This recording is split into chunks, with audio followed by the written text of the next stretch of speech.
జగన్మోహన్ రెడ్డి ఒక సైగ చేస్తేనే తెలుగుదేశం పార్టీని నామరూపాలు లేకుండా చేస్తాను ఆనాడు ప్రగల్భాలు పలికినటువంటి కొడాలని గతంలో గుడివాడలో క్యాసినో పెడితే తెలుగుదేశం పార్టీ నాయకులు నిజ నిర్ధారణకు వస్తే మీరు నా బొచ్చు కూడా ఇంటికి ఇమ్మొక్క కూడా పీకలేరు అని చిటికిన చూపించి మరి మాట్లాడినటువంటి కొడాలని ఈరోజు ఏ దద్దమ్మల లోకల్ లాక్కున్నాయంటాయా?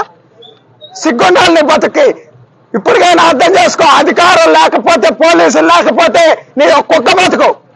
ప్రతిపక్షంలో ఉన్నప్పుడు కొడాలని ఇప్పుడు ఏం మాట్లాడలా, అధికారంలోకి వచ్చాక అధికారం బలుపుతో అధికారం మదంతో మాట్లాడి ఇవన్నీ కూడా అడుగుతా ఉన్నాం.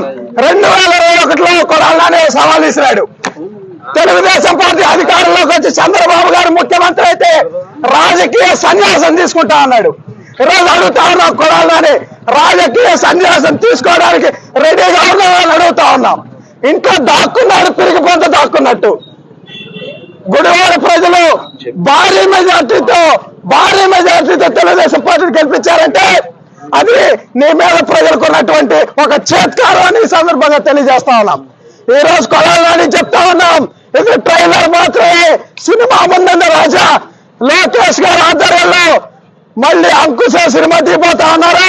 నిన్నే రామిరెడ్డి గారు పెడతారని కూడా ఈ సందర్భంగా చెప్తా ఉన్నాం. కొడాలని జనాల్లో కనిపిస్తే ఇక అదే ఆఖరి రోజు కూడా అవుతుందని ప్రజలు భావిస్తా ఉన్నారని కూడా ఈ సందర్భంగా తెలియజేస్తా ఉన్నా. మీకు బొచ్చు మీకు రమ్మంటావుగా రాబోయేదిరా, బొచ్చు పీకుతారా రండి అన్నావుగా. చంద్రబాబు స్థాయి కాదు ఇది, మా స్థాయి సరిపోతుంది. రాబోయేది రా కొడాలని.